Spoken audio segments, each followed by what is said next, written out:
उज्जैन के शैतान पर बाबा का खून खौला। जो इस प्रकार के अमानवीय कृत्य कर रहे हैं उन्हें जीने का अधिकार नहीं है और इस बच्चियों के ऊपर इस प्रकार का कृत्य करने से निश्चित रूप से हमारी भारत माता को आघात पहुंच रहा है। उज्जैन के गुनहगार का जल्द होगा हिसाब।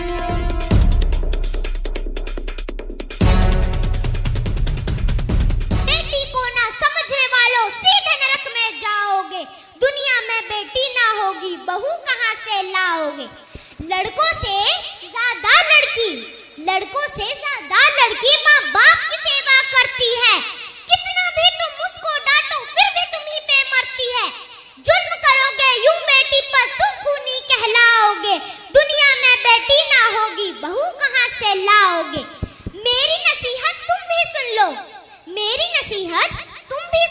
बेटी से संसार चला, बेटी से ही प्यार मिला है, बेटी से घर बार चला। आरोपी के घर चलेगा बुलडोजर।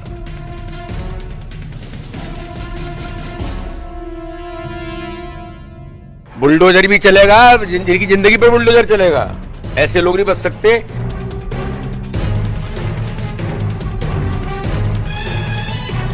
महाकाल की नगरी में हुई शर्मसार करने वाली घटना पर कथावाचक धीरेन्द्र शास्त्री गुस्से में है। बाबा ने कहा है कि जो भी ऐसी घटनाएं करता है उसे जीने का कोई हक नहीं है।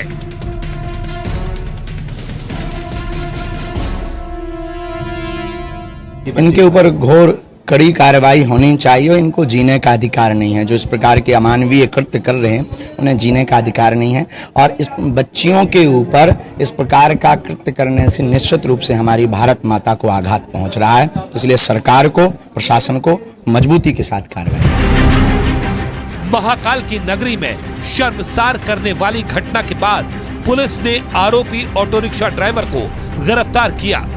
आरोपी भरत सोनी को जब फॉरेंसिक जांच के लिए घटना स्थल पर ले जाया गया तो उसने हिरासत से भागने की कोशिश की। भागने की कोशिश में वो घायल हो गया। प्रमुख तौर पे फरियादिया जो होती है वो घटनास्थल की पुष्टि करती है। हमारे इस प्रकरण में ये नहीं हो पाया था, इसीलिए हम आरोपी को घटनास्थल पे लेके गए थे रिक्रिएट करने के लिए, जहाँ पे एक अनफॉर्चुनेट एक्सीडेंट हुआ और 2 पुलिस वाले घायल हुए और ये भी घायल हुए। तो मेडिकल अभी हो रहा है, इसके बाद वापस से घटनास्थल को रिक्रिएट कोर्ट की परमिशन के बाद किया जाएगा।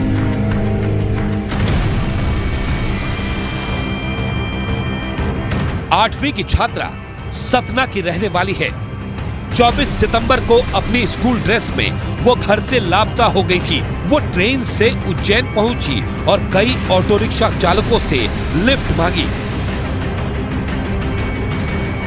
लेकिन उसे नहीं पता था कि कहां जाना है। इसके बाद वो आरोपी भरत सोनी के ऑटो में बैठ गई, जो उसे जीवन खेड़ी ले गया और उसके साथ बलात्कार किया और भाग गया। उसने पुलिस से बचने के लिए गाड़ी का नंबर बदल दिया। इतना ही नहीं, आरोपी ने अपना मोबाइल भी बंद कर दिया। आरोपी की तलाश में पुलिस ने 14 किलोमीटर के दायरे में सीसीटीवी कैमरे चेक किए। पुलिस ने 3 ऑटो चालकों समेत 6 लोगों से पूछताछ की। आखिरकार आरोपी पुलिस के हत्थे चढ़ गया।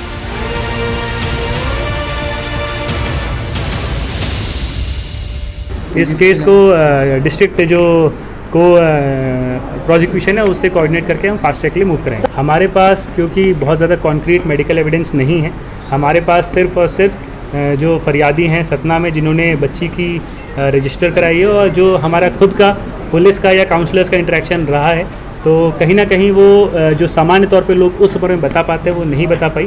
पर तो भी मुझे लगता है हमें मेडिकल एविडेंस का वेट करना चाहिए कि उसकी मेंटल स्थिति क्या है। मध्य प्रदेश के मुख्यमंत्री शिवराज सिंह चौहान ने पूरे मामले पर कठोरतम कार्रवाई की बात कही है और कहा कि इस तरह का अपराधी समाज में रहने लायक नहीं है। वहीं बीजेपी नेता का दावा है कि आरोपी के घर पर बुलडोजर वाली कार्रवाई जल्द होगी। जिसने अक्षम्भ जघन्य अपराध किया है मासूम बिटिया के साथ, वो अपराधी पकड़ा गया है।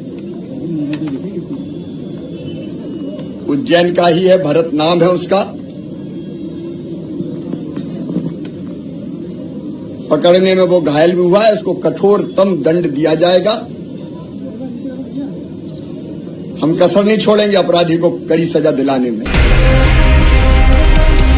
बार एसोसिएशन ने मासूम बच्ची के साथ दुष्कर्म की घटना को अंजाम देने वाले मुख्य आरोपी की पैरवी करने से मना कर दिया है। बार एसोसिएशन के वकीलों ने फैसला किया है कि शहर का कोई भी वकील आरोपी की पैरवी नहीं करेगा। एसोसिएशन ने अपील की है कि आरोपी के खिलाफ मजबूत केस बनाकर कड़ी सजा दिलवाई जाए।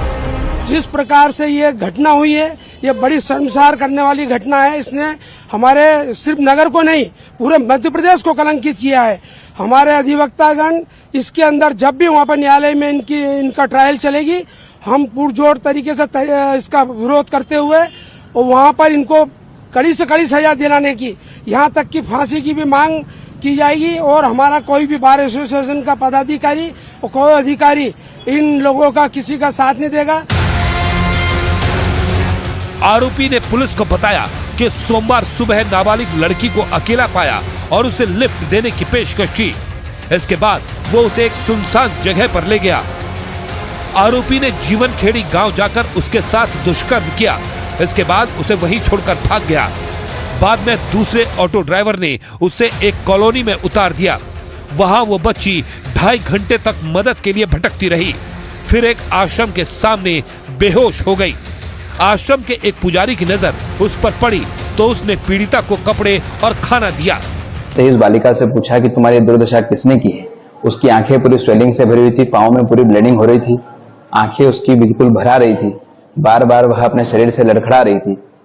मेरी आंखों से देखा नहीं गया। मैंने उससे पूछा कि बहन आपकी ये हालत किसने करी है और कौन है तुम्हारे माता पिता, कहाँ है, तुम यहाँ किसके साथ आई हो, कब से इस क्षेत्र में हो।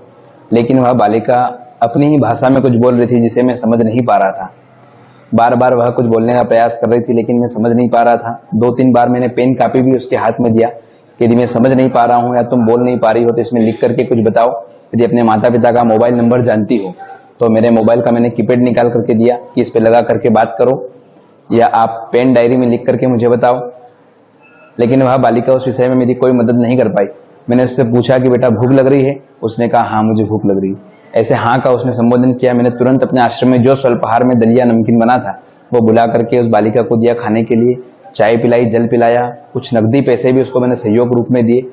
लेकिन मेरा विश्वास माना नहीं कि मैं इसको सुनी छोड़ दूं, इसलिए मैंने तुरंत हेल्पलाइन नंबर 100 पर कॉल किया। 2 बार मेरा वहाँ कॉल कट हुआ। तीसरी बार हमने महाकाल प्रशासन महोदय में कॉल किया।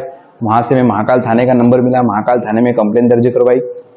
वहाँ से उन्हें पुनः मुझे 100 कॉल पर संपर्क बनाने के लिए कहा। 100 कॉल पर किया। वहाँ से पुलिस की गाड़ी करीब 20 मिनट की में मेरे पास पहुंची। उस बालिका को मैंने पुलिस प्रशासन के हवाले सुपुर्द किया।